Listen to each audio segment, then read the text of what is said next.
There we go. All right, what's up, everybody? I'm starting a new thing today. We're going to be doing the Gamers Weekly Roundup more as a talk show.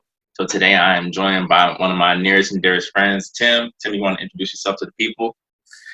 Hey everybody, how you doing? Timothy Smith, PS4 all the way from PlayStation 1 and sometimes Dreamcast when that came along. Right. So Tim and I definitely became close friends, most off the strength of our love for video games. I'm also a Sony ride or die. I appreciate Xbox. I enjoy Nintendo as well, but it's been Sony since PlayStation 1 as well for me. Also, now I brought Tim on the show with me today because I wanted to discuss with him some of the things that have been announced this week, just so we can bounce off different opinions about what's been going on. Now, the first thing that was released in this past week was the Storm 4 DLC, the Ultimate Ninja Storm DLC for the Naruto franchise, after 4 years after the game release. So we got the two members of the Alien Clan, right? The Otsukis, Momoshiki and Kinchiki, right? And Tim, how do you feel about the way CyberConnect 2 has handled their Nintendo Switch release celebration? Hey, well, that game in general, I just felt it was very handled not properly. Even from their first installment, where I remember actually the day that I bought the game, I was so excited about it. Mm. I really loved the Naruto Storm series from the PlayStation 2 era, and I was popping in the disc, and the next thing you know, like it's the tuning exam. I was like, wait, what? Right. I was like, wait, there's no Zabuza, there's no Haku. It's like we're literally just going into the era of when Orochimaru invaded the Leaf Village with the Sand Village. Right. So from then, I just felt very, very off. But then, there was still a plethora of characters to go through, so I didn't really pay that much attention to it. But then another thing hit me was no sound Ninja 4. Right. Like right. it was Right. it was literally Kimimaru, and they were support characters. And Right. I was like, yo, that is not cool. Right. It seems to me like I just kind of feel like it, in a way, this last DLC sums up how the Storm franchise has been handled as a whole. It's like for everything we get from that series, we lose something else. Like because I had always been a fan of the Ultimate Ninja series when it was on the PS2, and you look at how they transitioned to the PS3 to the PS4, and it's like, how do we go from having by the time Ultimate Ninja 5 was released, right before they got the PS3, how do we go from having almost every character you can think of, even characters you might not even wanted, like they included Konohamaru at that time, they included Hanabi, and all of a sudden now it's like there's no Drunk Lee, like you said, there's no Sound Ninja 4. We had to wait 2 more games just to even get the first and second Hokage, and it's like I look at that DLC, I'm like, this is literally the Storm franchise in a nutshell. It's like, I think they handle Momoshiki and Kinchiki's movesets perfectly. I think they're great, right? I'm like, the ultimates look great. The movesets are very on brand for the characters. I wouldn't have asked for anything more other than maybe a team ultimate for them too, Of course. But other than that, I'm just like, yo, we get 2 new characters after 4 years. All we do is get skins for the Konoha 11. No new ultimates. You can't even use the team ultimates that they already have with their adult skins. I'm just like, what was the point? What was the point? I mean, but I just feel like that's just the laziness of this particular gen. Because I know you and I have had this discussion multiple times. It was the year of it was the year of the season pass, where that means that they're basically just going to half-ass a game, Right. and try to give you everything else through updates. But then even when it comes to like fighters, it's like as the fighting game, progresses, why are we losing characters? I mean, unless they kill them off in the story. Yeah, right. But then even an anime game like this, where most of the time they always restart the story over in the next installment, why are those characters not present? Right. I don't know. Like you made a good point. Like even Drunk Lee, like even Ultimate Ninja 5 literally had everybody that you could possibly think of. Yeah. We still But to you this are day skipping do over, not. but you are skipping over key characters that literally just drove. They were the reason for the entire arc. How Right. did that happen? Right. And I always think about what you said when we had these conversations, especially about this game in particular, where it's like, if your name isn't Naruto or Sasuke, you can forget it. God forbid your favorite character is one of those two, because Mhm. otherwise, you're out of luck. You're out of luck. It's not gonna happen for you. Um, I don't know, man. I mean, I guess before we move on to the next topic, do you feel like this is the way that the Naruto franchise needs to be going out? I mean, we do have Shinobi Strikers. I've been kind of keeping up with the DLC on that game. It's turned into a pretty decent game. It's not like amazing, but Yeah. they've come a long way since they first launched. Do you feel like the way that Naruto games are being handled, moving into the end of this generation, into the next generation, that it's going to be a franchise handled with Dragon Ball, like with the way Dragon Ball Z is, where like there's some really great games and then there's like some pretty good games, or is this like the beginning of like the Bleach approach, where like it's just a that's inevitable that's decline? that's a great question, bro. I mean, I do feel it's going to decline because when I really look at it, the Boruto franchise hasn't even solidified itself. Like, yes, it Mm, had like two major arcs that they've hmm. covered, like from movies and some of the manga, but it has not reached a pinnacle in the series. Right. I expected way more of these characters who are like basically like super getting compared to Hmm. their parents in their era. And even like with the Storm series, like especially from like Storm 3, where we were basically they cut so many Edo Tensei characters to the Hmm. point where I was like, what was even the point of making this game? Right. I just kind of feel CyberConnect 2 is very lazy, and Hmm. they've shown that. But we've also enabled them because we kept buying it. We Right. kept buying it, bro. Right. We didn't make a statement. We didn't try to hurt them in terms of sales. It's because at the end of the day, people just wanted the game. People just wanted the game, and that's why they just followed the way they were. I'm glad And you mentioned that, because that I feel like that ties into the next topic, because this is also a CyberConnect 2 game that had okay, DLC release, Dragon Ball Z Kakarot. I know based on our discussions off camera, you were not a fan from jump. Like from the time it was announced, you were like, "Nah, I'm good." And like for me, I was like, "No, let's kind of see how this goes." Like they're good at flashy. Dragon Ball is a flashy franchise. It should be a cakewalk for them. And to some degree, I feel like that was the case, right? Where like the game came out and like a lot of it looks pretty, but it kind of hit that same stride of being a little bit shallow, a little bit repetitive, mm-hmm. not much to offer, and yeah, it kind of spoke to the laziness of the company. Or, I mean, what would you call it laziness though? 'Cause I kind of feel like on one hand, it's like they don't have the competition that they had during the PS2 era. Like they're really the only, other than maybe Arc System Works, who only makes fighting games. It's like they don't have anyone else in that anime game genre that's even approaching them. Because we all know, like Spike Chunsoft, like anything they touch is garbage. Jump Force is garbage. Uh, One Piece Burning Blood was garbage. Like One Punch Man garbage. So like, do you feel like some of CyberConnect 2's laziness is a result of them like not having anyone to like compete with for anime game attention? No, you made a very solid point about that.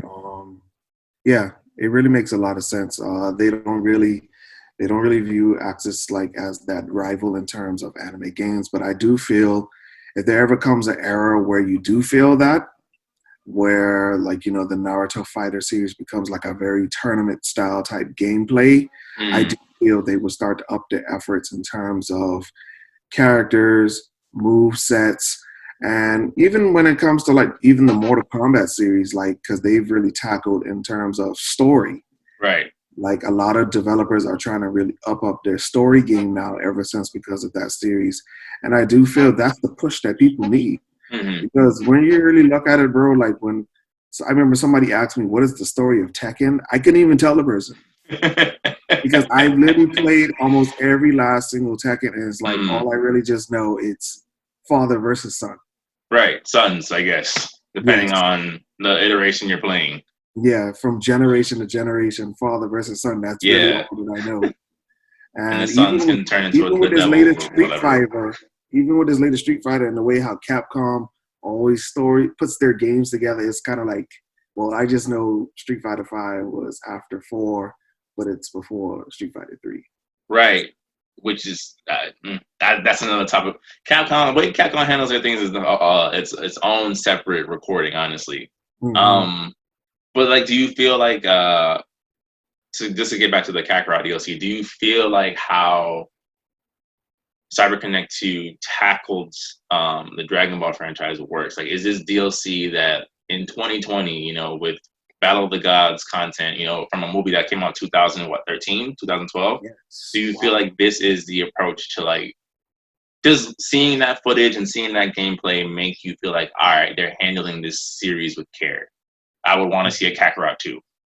No, because first off, all right, well, first, I didn't like the game because I kind of feel like in this day and era, you mean to tell me the biggest seller point is basically Dragon Ball Z Sagas HD? Yes. Like basically to go through the entire story all over again Right. up until Majin Buu, like basically that is your selling point. And yes, they have like, the open world vibe where you could do missions here and there. But I do feel like, especially after Dragon Ball Fighter Z, to be honest, I don't really want that anymore. Like even though Fighter Z had their own story element, I would have preferred the traditional Dragon Ball Z story in that, and where it's just the arena fighter where we're fighting actual characters. Mm-hmm. But like to really use Battle of the Gods, a movie that came out so long ago, as a DLC measure, it just goes to show you everything is going to be the bare minimum and pay for the rest. Right. I mean, I agree with you, honestly. I think especially if it's for it to be an RPG, I was expecting more. Like an action RPG. I'm like, essentially, anytime you see the gameplay, I'm like, I'm watching the Xenoverse Lite. I'm watching a prettier version of Xenoverse. And even Xenoverse had more to bring to the table, than what I've seen in some of the Kakarot things. I'm like, how is it that these movesets are all in real time? Like, what's the point of having a real time Spirit Bomb? Make that flat. Make it look like an Ultimate Jutsu from Naruto. We don't care. It's a one player versus computer experience. Like, who cares how long it takes? Why are we doing these real time attacks? Like, why does the Dragon Fist take 2 seconds to use? Like, why is even with the DLC, like, why is it only Goku versus Beerus, Vegeta versus Beerus, and then the two of them versus Beerus? Like, why are we not getting enough to warrant however much it might have cost in the PSN store or the Xbox store? Yes. I don't know. Moving on to the next topic. So, one of the designers or developers, whatever, of the new Xbox, announced that they're incorporating a software that's going to help with input lag delay. And I know for me, it's like, again, we started this off by saying we're both big fans of Sony. And I don't think it's a secret for even the most dedicated Sony fanboys that like Xbox is just better hardware. Like it goes without saying, like they put out a better quality hardware. But do announcements like this in any way affect how you look at the Xbox series? No. Why? No, because at the end of the day, the reason why I chose Sony was because of the video game qualities at the time through each era. Like they were just very more appealing to me. Like for example, Microsoft, even when I used to work at GameStop for those years, they were always very driven towards more massive multiplayer experiences. Right. Oh, be the first to play this on Xbox 360. Get this multiplayer pack. Get this experience package. Get this and get that. It was never really something that was really focused on story mode games, which I do favor. Like I do feel like yes, multiplayer adds the longevity to it. Yes. But I do feel like that should not be the core. But then they were so more focused about their online multiplayer community rather than the quality of their games, like the stories that they leave behind. And that's where I feel like Sony just focused more. And then the multiplayer is just a plus. Right. Because I look at games like when Uncharted 2 came out, yes, I was so looking forward to the story the moment that I saw that trailer. He's bleeding in the snow. And then next thing you know, here comes a multiplayer trailer where they're literally just shooting up this plaza And I was like, wow, they took single player gameplay into a multiplayer world, and it still stands as one of the best third person shooter multiplayer experiences out there. Right. And I agree with you. I think for me, it's like I don't think I think unless you're just a dedicated Microsoft fan through and through, like it's a hard argument for me to be like, why would I, even with the input lag, even with the amount of specs that have come out about the new Xbox Series, about how much, like how powerful it's going to be in comparison to the PS5. I'm like, but what's the point of having a very pretty console and a pretty looking setup if none of the games, like you said, have that impact? Like like I have, even though I do have my gripes with how Sony tends to money gouge a lot of their things, like the fact that there has been at least 3 different PS4s in this PS4 cycle alone, and let's not even talk about how PS3 got handled. My goodness, But like you said, to your point, it's like they had the games. Like I'm very like when I think about the next gen cycle, I'm like I'm looking forward to how they handle Spider-Man. I'm looking forward to how they handle whatever they do Naughty Dog wise. If they decide to do some type of spin off to Uncharted, like there's so many games that have aged well with me more than like, oh man, like they added some new weapons to Halo. For me personally, I think you're right. I think Sony, if they're smart, can still kind of edge Xbox out in the game department. I think if they're thinking ahead, they're not going to be looking at like, well, the PS5 can do this just like the Xbox can. Like, I don't think they want to go toward them on a hardware battlefront. I know we're speaking about this off camera, but do you feel hype about the next gen consoles? Do you feel like you're like excited to see where they go? Not yet, because for one, all right, yes, of course, the current pandemic is one reason, but I just felt that personally, the PS4 just hit a major pinnacle in gaming. Period. I felt the PS4 at least deserved another year or two interesting. of releases in general. Because like when I really look at it, all right, for the PS4, the last 2 big blockbusters of this year, quote unquote, are The Last of Us 2 and The Ghost of Tsushima. And okay, so when those 2 games come out this summer, is basically saying, well, that's pretty much it, right? And other than some Final Fantasy VII remake, the new episodes that come out, but that's just pretty. Oh, and Cyberpunk 2077. That's pretty much it. That's pretty much it, and you just basically just got to enjoy basically all that has really come out so far. Because I come to a period where, like, I even realized this when I was at GameStop, a lot of people just want to run through their games very quickly, which is crazy. Even the ones in the multiplayer, it's like they just want to hurry up and finish it and get on to the next one. But it's like, no, like games are not built like that no more. Like, most of these games, like especially some of these companies, like Rainbow Six, Vegas Siege, literally had its 6 season pass. Like up to yearly 6 years of content, like back to back to back to back. And it goes to show you that, some developers actually view their games on that longevity cycle. Some of them don't see coming out with a new title every year or every 2 years. Like, no, this game, we could still update it. We could patch it. We would do whatever, but we are devoting ourselves to this for at least 5 years. Right. And so even with the new systems, I just don't feel any hype because of the virus. I haven't seen anything in terms of games that I'm really looking forward to. And it's just, we haven't even seen the system yet.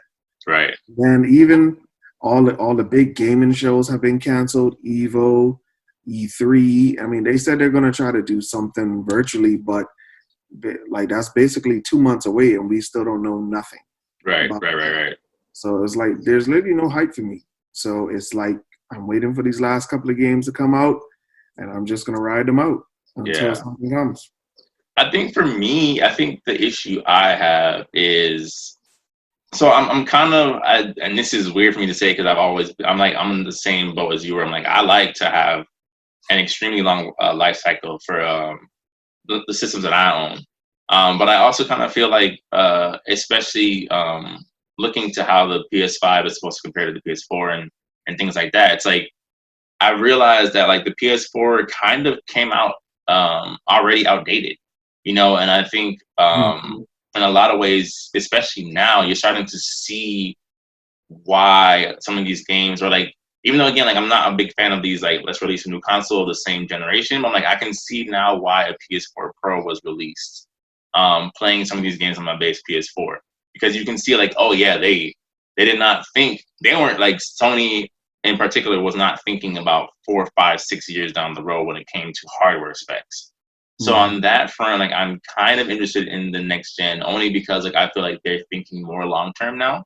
I mean, I Yeah. think we're still going to see multiple versions of the same console over this Yeah. next life cycle. But I think to your point, I don't think I've seen anything that's like what makes me want to go buy a PS5 day one. I haven't seen anything, you know, and it's like as far as I'm interested in specs. I'm like, I just want to know like if I buy this game, are we going to be playing on the PS5 till 2025? That's the case. Sure, I might make the investment, but what am I investing in? Like, what is there? Like, what can you? Is there some kind of showcase trailer you can give me of like, here's what's going to be possible on like PS5? Like, oh, you thought that Marvel Spider-Man looked pretty on PS4. Wait till you can see what they're gonna what they can do with the physics engine, you Yes. know, on the P5. Um, yeah, I think you're right in the sense that like I don't think it might be COVID related. I just don't think there's been anything that's like I need to be putting these spare dollars that I'm getting during this pandemic to buying this new system with no games announced or shown that like make me want to spend my money. Yes. Um, but speaking of the games that are coming out, so The Last of Us 2 this week was announced to get a release date due to leaks. So instead of getting it at question mark date, we're now getting it in June. How does that make you feel about the game being pushed up due to a leak?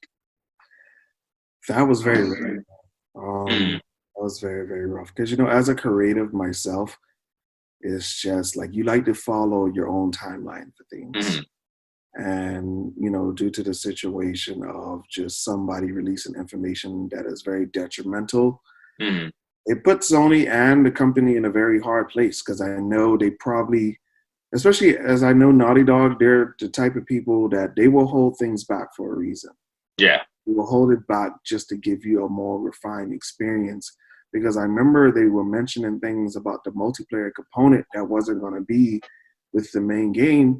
Maybe they were using this time to actually integrate that so you could get the full package instead of some overly massive patch that you got to wait half the day to download for later on and, yeah, and ruin your experience, mm, but rather just give it to you all in one and make sure it's secure enough at launch. mm, It was tough, man. It really was tough. And then I think not only pushed The Last of Us, but the Ghost of Tsushima as well, mm, because when you really look at it, it was literally like almost like a domino effect. But then I guess at least with the second game, it already was gold. It was already published. So when you really look at it, and then a lot of people with PS4s now these days are going the more digital route mm, anyway. mm, It's kind of like in this day and age, why not? right, right, So right, I mean, I do feel like they are using this time to do a little tweaks here and there or whatever that they can, but there are still a lot of questions that need to be answered. And then there's still a lot about this game that we don't even know. Like, I There's a mean, lot about the game we don't know. I yeah, like and there there's a hasn't been enough footage released for me to even know what's going on story wise. Other yeah, than like we know Joel is still alive but old. You know, like is he gonna be in the game? Is it more about Ellie this time around? No idea. No clue. you know, and then of course, you know, after the major success, the first one was, especially with its story DLC, you never may know what is actually to come for this actual series. Mm, Because this is basically, in a sense, Naughty Dog's last major game for the year. And yeah. even it looked like how they handled Uncharted 4, which was great because they gave us all the DLC for free outside of the story one. Mm, But I mean, it was beautiful. Like everything was planned. They gave you a detailed layout of the map and all that you were being given. mm, Yeah, like, you know, after everything was released, they kind of just left the game out there. There hasn't been any new recent patches to balance things in terms of cheaters and in terms of like some gunplay. But Hmm. it's the fact that this is basically their last game. And I kind of do see maybe like a PS5 updated version of it. I kind of do see that coming. Hmm. Just how when like that weird space where Grand Theft Auto 5 came out literally at the end of the PS3 cycle. Right, And right, right. PS4 came, and then next thing you know, this brand new version came out with that trailer, and the ocean just looked beautiful. That was the selling point. The ocean is beautiful. So I mean, Yeah. I do see that happening for at least The Last of Us, just like how they did for the PS3 and the PS4 version, and the Ghost of Tsushima as well, because I know they're probably going to use that. Well, we need more games outside of like the typical shooters, which is Battlefield and Call of Duty, because they are going to be day one titles. I can Oh, foresee absolutely, absolutely. those two, and of course EA's sporting franchise. We Mm. all like if you don't have those, there's no point in buying the system at all. Right, right, right. And so I see those two story games and maybe whatever, I guess, whatever Rockstar has in plan. You Because think I know, Rockstar got something coming out the gate for PS5 though? I mean, you know that they love to take their time. I think Rockstar would do a benefit, another boost of Red Dead Redemption 2. Yeah, you think so? A PS5 Red Dead Redemption And 2. it's weird, but I foresee it coming. Okay. I see it coming because, to be honest, this Red Dead Redemption did not have the wave one before it did. It did Mm. not. Because I remember when Undead Nightmare came out, you and I were speaking about it, and even some of the multiplayer aspects. But then I kind of feel like this one is because they took the more Grand Theft Auto 5 online route, where it's Yeah. just consistent updates, but Hmm. nothing that is like getting people wowed about. Yeah, yeah. So I I still haven't do beaten the game, to be honest with you. too. I am still on the epilogue. I think I put like 40 hours in that game. I'm like, yo, I need a break. I can't. Like it just. Yeah, so I mean, whatever comes down the line, I do foresee like there are certain studios who are just going to Mm, do like an HD crossover, mm, just to get more coins about the game that they felt that came too a little bit too late in the mm. cycle. But at the end of the day, people will buy it because at the end of the day, graphics is a selling point for people. No, you're right. You're right. I mean, you can't. I don't think graphics should ever be dismissed. I don't know if I would say it should be the selling point. I think a lot of games suffer when they're like, look how pretty it looks. You know, what was it? The Order, right? That game that was only like 6 hours long, but was like the most beautiful thing you could ever see on the current gen cycle. So That game was beautiful, and I was like, I don't care. It's like 8 hours I was for like full price. so heartbroken about it. I was very, very heartbroken. Yeah, I'm like, I'm not paying $60 for a 10-hour gaming single player gaming experience. It's not happening. I don't care how good it looks. Yes. Um, I mean, I guess just for get my thoughts on The Last of Us 2 real quick. I mean, I'm with you. I don't think it makes me a little uncomfortable that their hand is being forced. On the other hand, I guess like on a selfish consumer degree, I don't know if their reasoning for pushing the game back as much as they did made sense to me.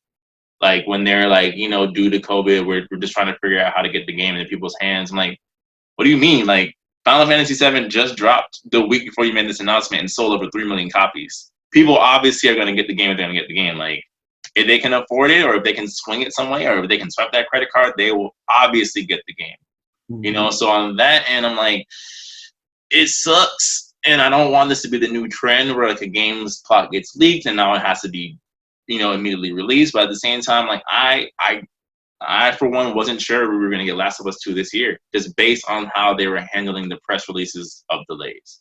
I'm like, don't sound like reasons to me to not put out a game. Yeah. I think the last topic we have to discuss today is Assassin's Creed. So Assassin's Creed got a new trailer. Mm-hmm. Assassin's Creed Valhalla.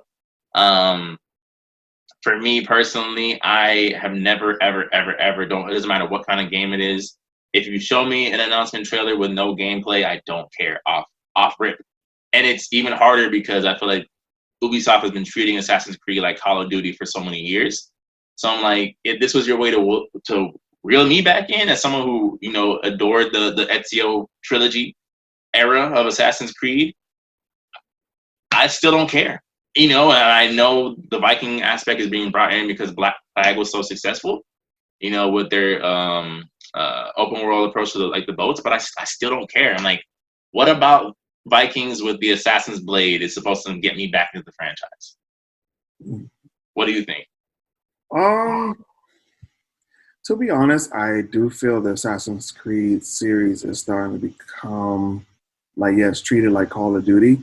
It is starting to wear down because when we really look at it, they've really conquered a lot of significant locations in terms of countries and certain history points. Right. I only probably see like 2 to 3 more installments after this. They've even dropped the main story of the modern day era with the guy who was actually in the system and all of that other stuff, and they're just focusing on people from other timelines. Right. Vikings, everything Norse mythology is very popular now because, of course, through the success of God of War 4. Well, can't even call it God of War 4, but you know what I mean, God of War 4. So people are looking forward, and especially since they did when they started the mythology series in terms of Egypt with Origins, and I believe it was called Odyssey, right? Correct? Yeah. Odyssey with the whole Greeks and everything. So they they touch base on Egyptian mythology, Greek mythology, and now they're doing more Norse or Celtic mythology, as you can say. So people are looking forward for that, hints of Thor, Odin, and sometimes maybe something with magic and things of that nature. I do feel like it will deliver. I do feel like this one may be the most brutal one in terms of gameplay because you think of Vikings, you literally just think of a tomahawk in somebody's head. Right. Which they couldn't even get right in Assassin's Creed 3, which was a Native American character in Revolution or that type period. And then just after that, I just kind of I give it it'll be on like a 2 to 3 year cycle. And then I do feel and then a lot of people have complaints that it's always something based around the European era. They had some American ones and of course the Caribbean one, but I do feel now is time to really invest in areas like Japan, right, America. I mean, I'm kind of tired of seeing a white protagonist, to be honest with you. The minute the trailer started, I was like, okay. They had one black protagonist, and that was for the Assassin's Creed 4 era. That was the story DLC, where it was his Haitian first mate.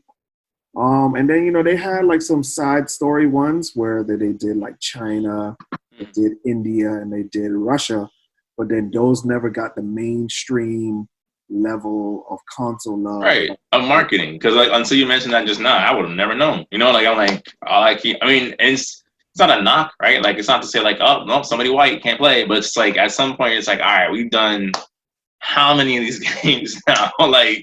How many times, like you said, are you going to go to the European, Caucasian approach to how history was handled? Yes. So we're almost out of time. Is there anything that you feel that kind of got glossed over or didn't get discussed that you want to toss in real quick before we have to call for time? To be honest, man, I just really would like to talk about Dragon Ball FighterZ. Okay. The season 3 update. Because of course, we got the first character, and apparently the second one of Ultra Instinct Goku is supposed to be coming out. I'm just very surprised about who these next few characters are going to be. I kind of feel like they're going to take, I kind of feel like Majin Vegeta is coming because some form of Vegeta is coming for sure, absolutely. Yeah, because people are saying oh, what about Super Saiyan Blue Evolution? I was like, bro, nothing was ever showed about that character. Because the Super Saiyan Blue that we do have, just like how you showed me how they patch Captain Ginyu and Gotenks, that little explosion tag could be easily added, bro. And so I do feel like either Majin Vegeta is coming. I feel like Topo is probably coming.